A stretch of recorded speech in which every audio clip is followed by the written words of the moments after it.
celebrating 80 years of Batman and more coming up on today's episode of the Latest in Tech News.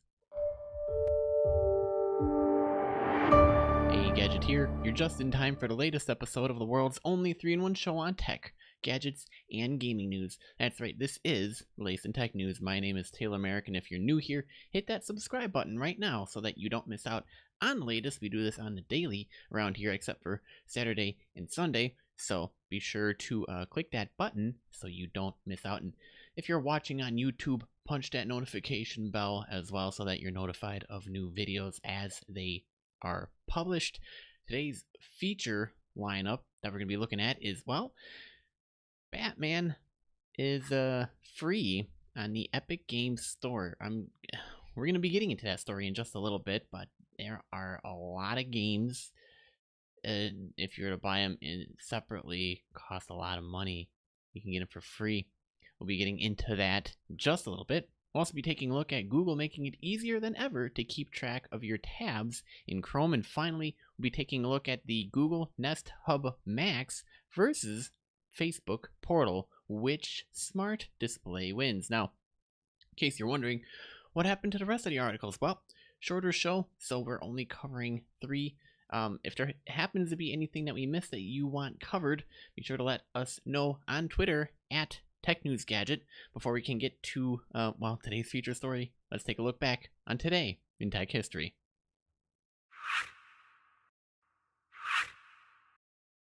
Alright, September 20th, 2019 is the date of today. On this day in 1954, the first Fortran program is executed. Fortran, for those of you who don't know, was developed by IBM scientists who were looking for a better way to program the IBM 704 mainframe computer. It quickly became the dominant programming language for scientific and engineering applications, and ironically is still in use today, especially in the area of high-performance computing.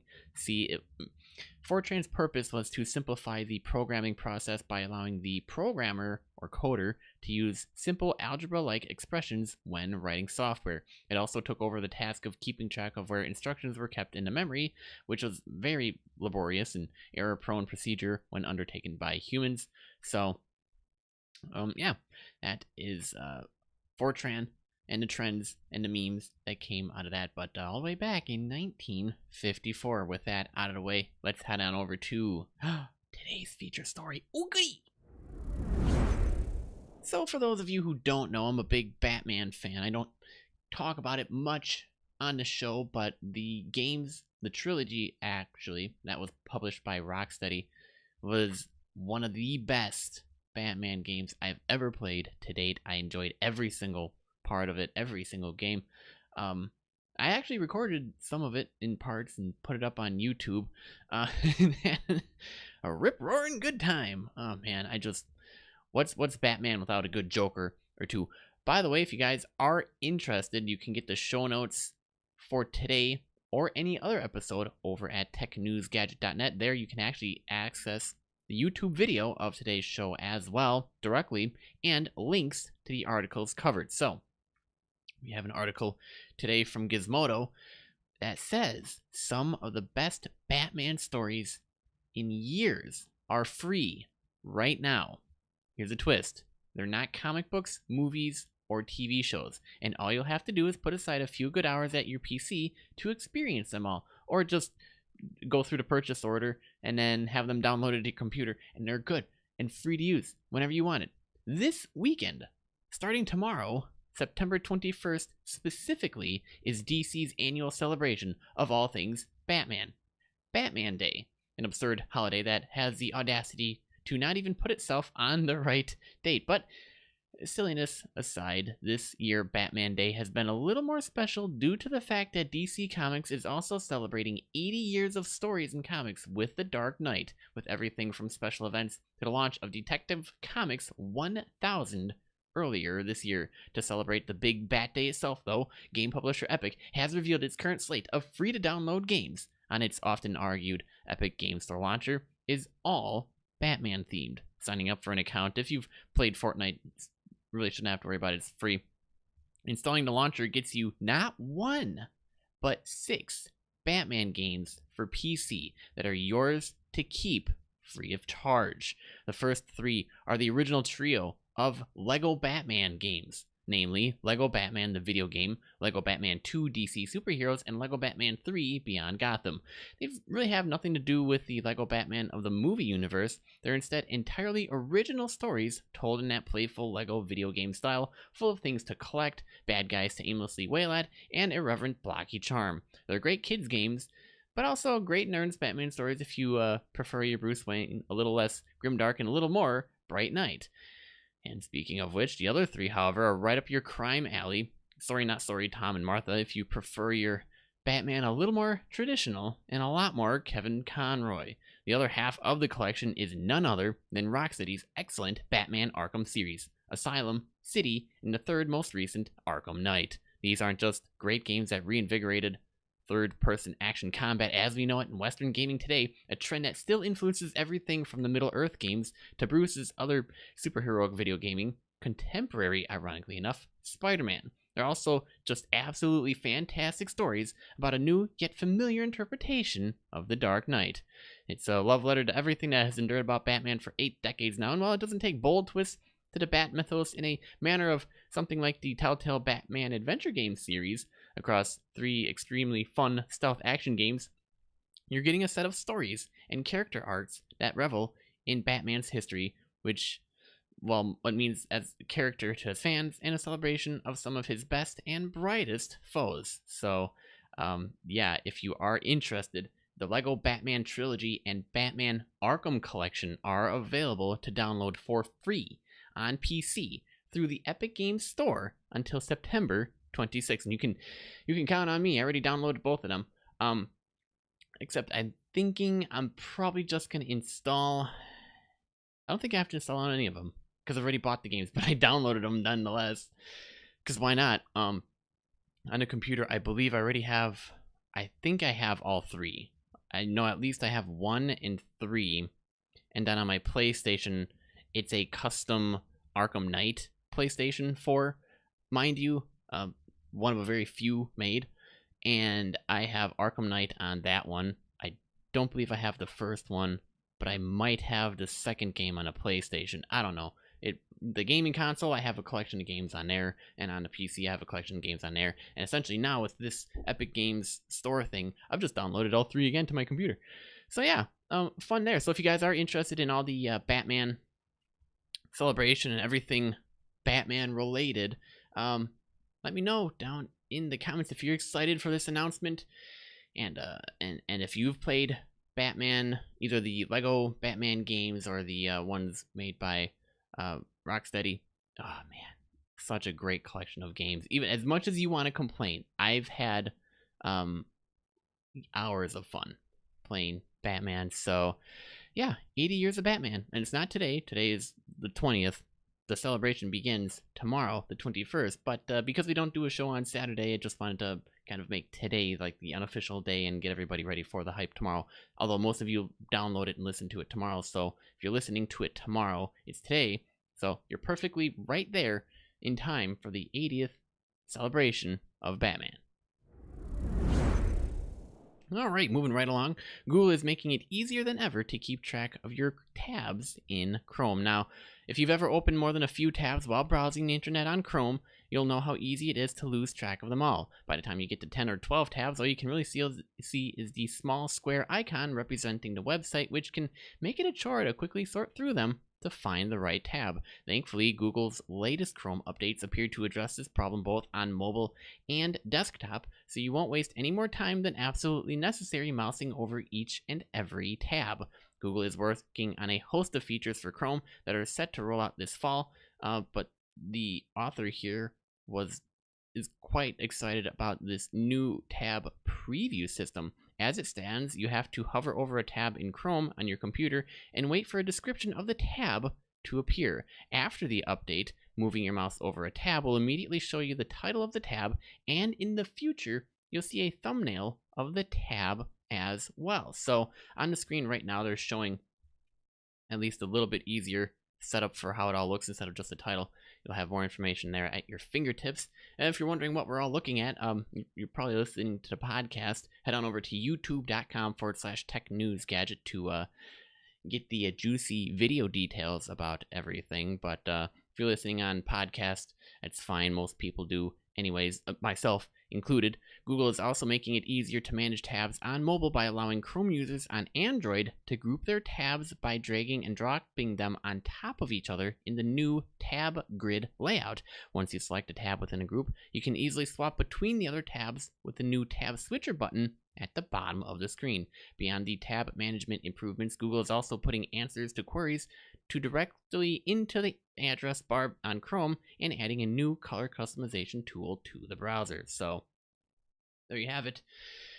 I don't think I missed anything on this update, but that's kind of like the biggest one, because currently right now when you hover over a tab, all it shows is like the title, and you're like, oh, well, is there anything else? Did you have anything more? Well, now it actually makes it a little bit more obvious, and it shows the web address URL, so it helps a lot better that way. And finally, we got some gadget news. Google Nest Hub Max versus the Facebook Portal. Which smart display do you think wins? Hands down in terms of price, in terms of quality, in terms of features?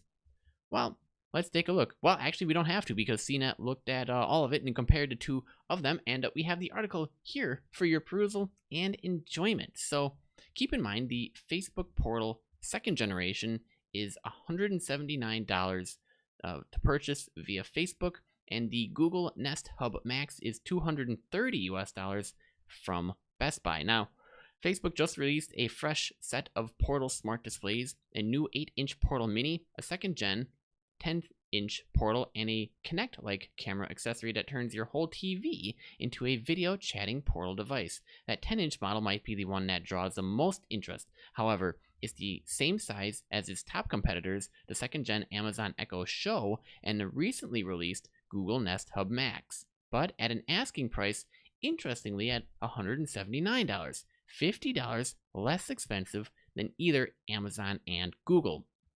Now, what's interesting is Facebook's Portal display puts an emphasis on video chats as the primary use case. And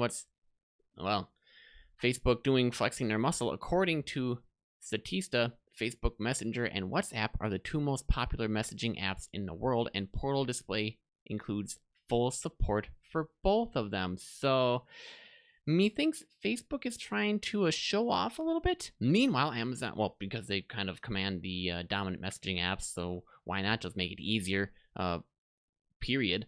Meanwhile, Amazon and Google each have a commanding lead when it comes to their own respective assistants. Both Alexa and Google Assistant offer well-refined conversational intelligence and wide support from third-party products and services. Between the respective smart displays, Google's Nest Hub Max looks like the closest a competitor to what Facebook is offering. It matches Facebook's ability to track your movements during a call, and it sprinkles in an interesting mix of additional features as well. Released a little over a week ahead of the announcement of the new Portal gadgets, the Nest Hub Max is also just as fresh as Facebook's lineup too. Now, if you're trying to choose between them, you've come to the right place. Here's a breakdown of what everything that sets them apart: camera capabilities, design, assistant smarts, and the way each one handles user privacy as well, if that's something that's important to you. So keep in mind that this is an article by CNET.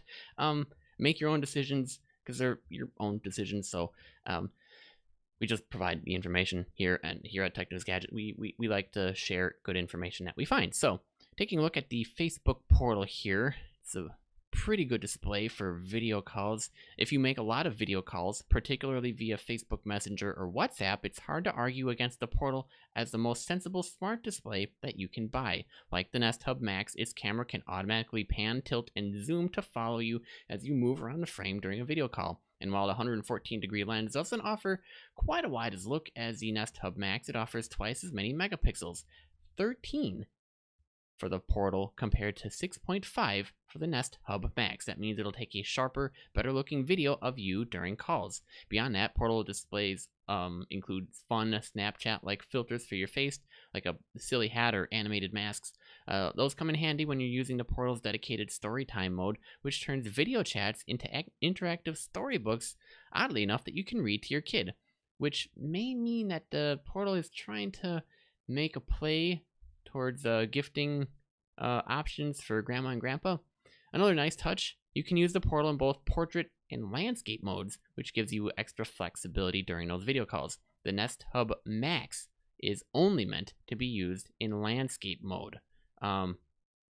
Outside of video calls, the Portal works like other smart displays. You can ask it to show you the weather or set a timer. You can ask it to play music from supported services like Spotify, and you can pull up videos from Facebook Watch, which also supports Showtime, Amazon Prime Video, and CBS All Access. The built-in Hey Portal activated assistant isn't nearly as well developed as the Google Assistant is, but Portal devices also include full access to Alexa, so you'll still find ways to put the thing to use. In terms of privacy, they put a Facebook connected camera and mic array into your home, which might be a concern there. That said, they all include physical shutters that you can use to cover the camera when you aren't using it. The Nest Hub Max, meanwhile, skipped the favor and shutter of a digital kill switch that disables the camera electronically without covering it. The Nest Hub Max also uses facial recognition software to track faces, which also raises, I guess, privacy concerns of its own. The Facebook Portal doesn't use facial recognition at all. Now, when it comes to the Google Nest Hub Max, well, there you got the best combination of hardware and software. And we won't be getting into it, but if you are interested in wanting to read up on the Google Nest Hub Max, I will have a link in the show notes for this article at TechNewsGadget.net. Oh man, you actually thought I was going to read the whole entire article. Nope. No, I wasn't. See, this is why I have those articles in the show notes, so that for those of you, I mean, I would, if you're interested in reading the rest of the article, I kind of just whet your appetite, as it were. So feel free to read it at your own time and leisure, and then make your own decisions. We're just here to share the news and commentate on some of the top things that we see going on. And by the way, if I happen to miss anything, be sure to let me know on Twitter at TechNewsGadget, or if you're watching via video, right down in the comments. With that, that wraps up this episode of the latest in tech news. Thanks for tuning in. New episodes every weekday, so we'll be back on Monday. The latest in tech news can be found on every major platform, including Apple, Spotify, Google, YouTube, Stitcher, Overcast, and more. Now, if you enjoyed this episode and you're watching via YouTube, let us know by clicking that like button down below and by leaving a comment. If you're listening via the podcast, a review over on Apple Podcasts would be appreciated, but it's up to you. There could be an app that you're listening in that you would prefer to leave a review in. That works as well. Also, double check that you are subscribed so that you don't miss the next episode, and be sure to share this episode with a friend. I'm your host, Taylor Merrick, and remember, for the latest in tech, gadget, and gaming news, visit TechNewsGadget.net. Pretty much keeping awesome, guys, and I'll see you on the flip side.